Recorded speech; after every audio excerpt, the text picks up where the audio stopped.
Hello, ladies and gentlemen. Today we are going to take our last lecture this year, and it is going to be devoted to selection and use of aids.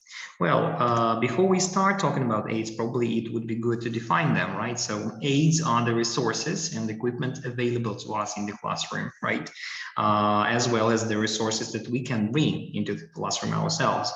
Well, these might include different things like an overhead projector or some like a computer or a laptop, some posters, some visual aids like flashcards as well. Also, these could include some realia, and of course, the teacher himself or herself can be a teaching aid. So how do we choose aids? Well, there are two factors you have to consider. So your main aims and your subsidiary aims. I mean, the lesson main aims and subsidiary aims that would influence what kind of aids you are picking.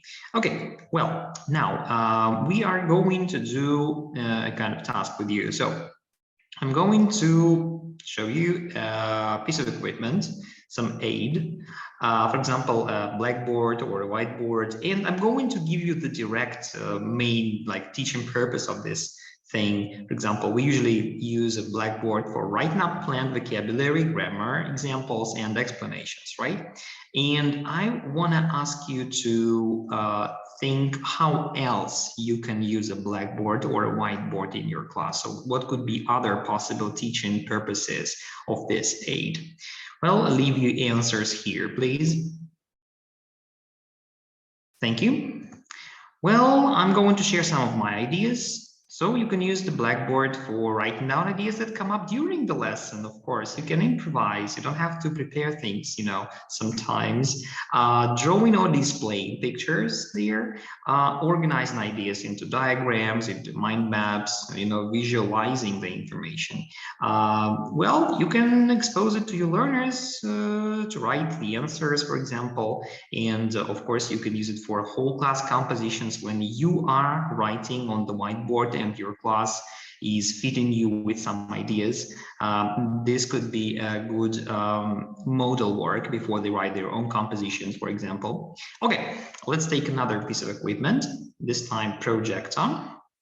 So its main teaching purpose is displaying prepared exercises.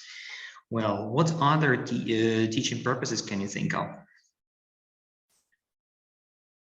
Thank you.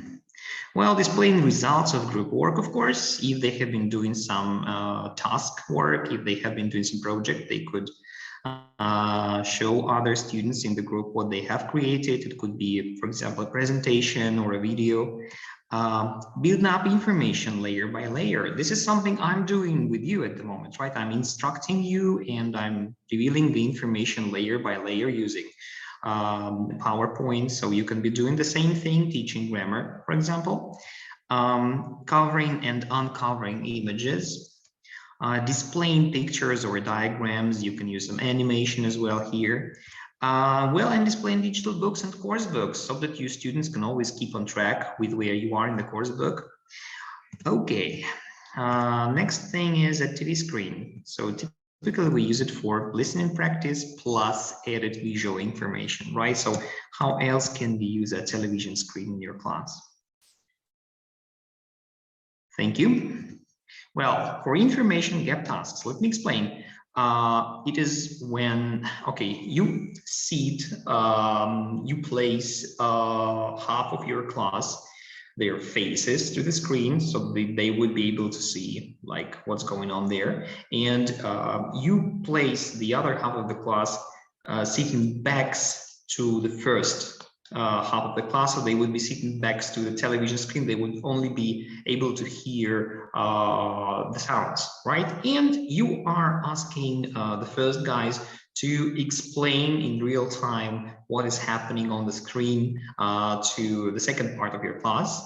And it could be a short clip or some piece of video or maybe a piece of a movie. Okay, and after you have run this, you put them into groups of two, you put the first ones together and the second ones together, and you ask them to collaborate and to write the description of what they have seen or what they have experienced, yes, during this task. And then as they have got their compositions, you can compare them and see if there are, how much information loss there is when you compare the compositions created by the first group and the second group.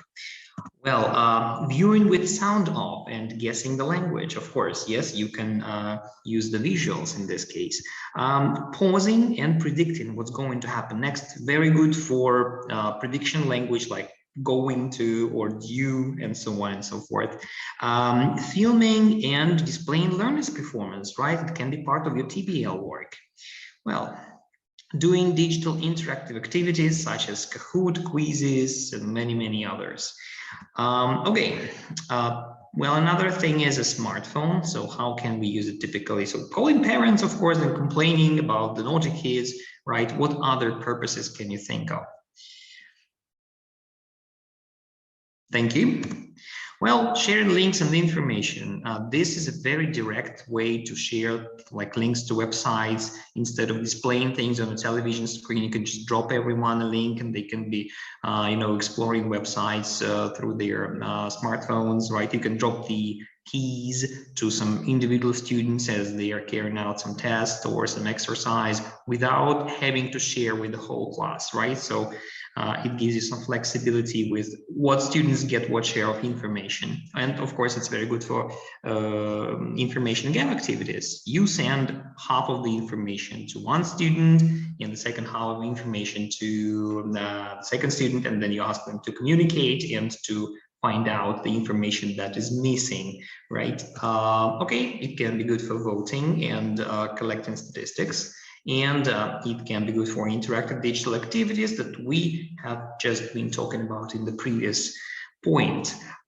Video and voice recording, of course, it's very convenient if you have got some, silent corners in your school. You can actually ask your student to record their voice messages when they're doing some speaking activities. Thus, you would be able to listen to their voices later and maybe evaluate and pay more attention to every student this way.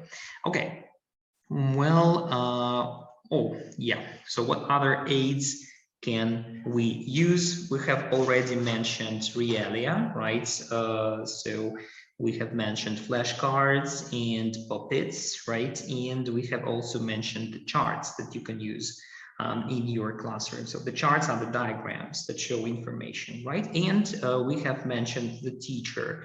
So, well, again, I'm going to ask you to do something for me.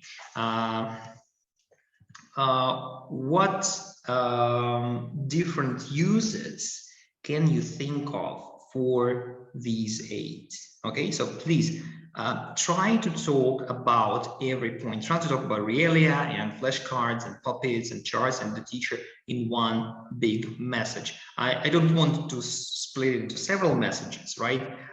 So please, can you tell me what other ideas you can tell me how we can use this Realia, how we can use these aids in our classroom?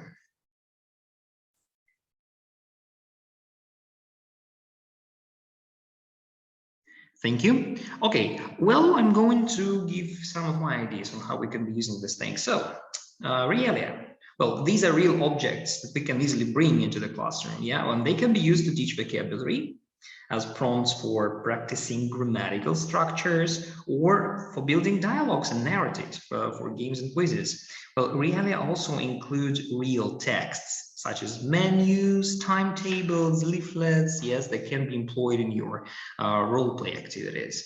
Okay, as for the flashcards, like Realia, flashcards can be used for teaching individual words or as prompts for practicing grammatical structures. Yeah, for example, a number of pictures that can help you tell a story or that can help your students produce some sentences using present continuous, like what the person is doing in this flashcard. Well, Very straightforward, I guess. Well, puppets are an excellent resource for teaching young learners. For example, we can introduce new language in dialogues between pairs of puppets or between one puppet and the teacher. Children can also make their own simple puppets and interact with them, well, creating again role plays and dialogues. As for charts, so we can use posters and wall charts. Wall charts are the drawings or graphs that can be put on the wall of a classroom to display larger, more detailed pictures, or a series of pictures telling a story or showing related objects in a lexical set. A phonemic chart shows the phonemic symbols and the positions in the mouth where the different sounds are made, so the teacher can point at the symbols to prompt learners to correct their pronunciation. We can also use charts to display diagrams, prepared drawings and tables of the regular verbs, for example, or to build up a class dictionary as well. So the teacher can use hand gestures, facial expressions, mime, well, actions which express meaning without words. Yeah. So to elicit vocabulary items, to clarify the meaning and maybe to create the context. So we can also build up a set of signals such as finger correction, which learners recognize as prompts to correct their own mistakes. Okay, so let's go on. Well, I'm going to give you a few tips on how to employ aids in your classroom. Well, the first one is just, it's a good idea to divide the blackboard or whiteboard into different sections for different purposes. As you can see in this example, here the teacher is, well, she has got, on the left of your board, she has got the nouns, well, she has got the different parts of speech, yes, and then on the right side of the board, which is recyclable information, so to say, yes, she is defining what she's talking about. For example, particularly now she's talking about nouns, and she's just demonstrating she's demonstrating what nouns could be and what categories they can fall into. Okay, well, you can include diagrams in your lesson plan for different stages of the lesson, right? Okay, prepare aids in advance. Aids that you can prepare in advance, like charts, flashcards, and transparencies for, okay, flashcards, will help you to make sure that the lesson procedures match your aims, right? Another advantage is that you can save such aids and reuse them in future lessons, right? But really, it's a good idea to think about preparing them in advance, because when you are inside the lesson, it is very difficult to, to start finding something, and it is very, very inconvenient. Okay, well, make sure that you check any equipment before the lesson. Use, you can use the different marks on your recordings to note where the recording begins, so that you can find the place easily, where you can find the file easily. For example, if you're using the desktop computer or laptop, you can place the files in a succession on your desktop, so that you would always be ready to find some certain file that you will need to use during your lesson. So, and of course, check that everything works, everything functions, and it's not gonna get, some unexpected problem during the lesson. Okay. Well, if you use computers, it's very important to plan and sequence your instructions very carefully, yes, because again, if something drops out, it will be very difficult to restore the sequence of things. So please think about sequencing the aids and how you use them. Okay, so now we're going, well, actually that's it about the theoretical part of our lecture today, and now we're going to get some practice. Which aid is this teacher talking about? I can prepare lots of materials in advance, and I do not have to make lots of photocopies. What is the person talking about? And this could be a projector or a TV screen, right? That can help you save your papers. Well, it gives me a chance to listen to all the learners individually. What could that be? Okay, and that is, well, these are smartphones, right? We have mentioned this thing. Whenever I travel abroad, I collect all kinds of things to use in class. What does the teacher mention? Realia. Menus, newspapers, everything you can fetch with you when coming back from a trip. I use them as prompts for a dialogue with the whole class, then give them out to pairs so they can practice. Flashcards. I always use one part of it as a kind of notebook for new words.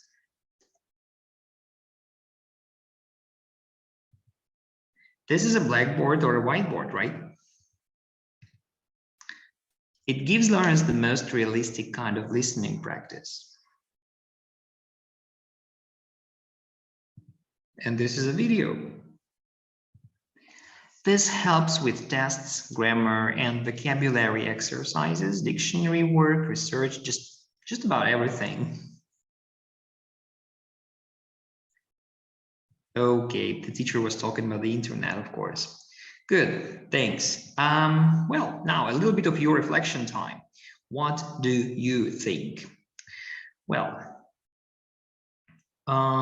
think about the aids you use most often. What learner characteristics make some aids more successful than others in different classes? So what does your experience tell you? If you have this experience, if you're not a teacher yet, you can skip this point. Thank you very much. Well, what are the advantages and disadvantages of using technical equipment in the classroom? This question is for everyone, please. Thank you. Oh, excuse me. Think about planning, motivations, and technical problems that you might have, right? I'm sorry, I have forgotten about this footnote. Now, please do your talking.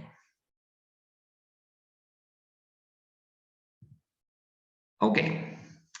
Which aids are the most motivating for your learners? Again, this is a question for the teachers. So games for your learners, maybe some digital things for the teens, right? This is only for teachers.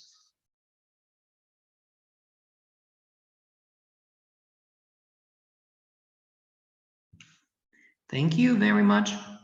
And of course, time for TKT. Well, we have got a teaching purpose. For example, we need to show learners pictures or answers to tasks prepared before the lesson. And we have got a number of aids. Well, we've got Realia, we've got projector, puppets, video, smartphone, computer, phonemic chart, and blackboard or whiteboard. So which aid will fit our purpose? And of course, this is a projector. Okay, you want to remind learners about pronunciation. Which is best?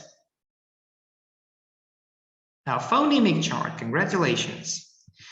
Well, you want your learners to work for themselves and improve their performance. Ask them to use their smartphones. You want to give learners listening practice with visual context. This is what video is for, isn't it?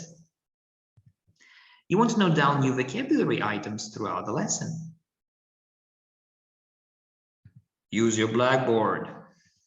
You want to bring small things from the world outside into the classroom. So you will bring Realia, right? Well, you want to ask learners to find information for project work independently. Oh, that's a difficult choice, isn't it? Thank you. This would be a computer. Well, my dear friends, I think that we are done for today. Hope you enjoyed the short lecture and have a good holiday.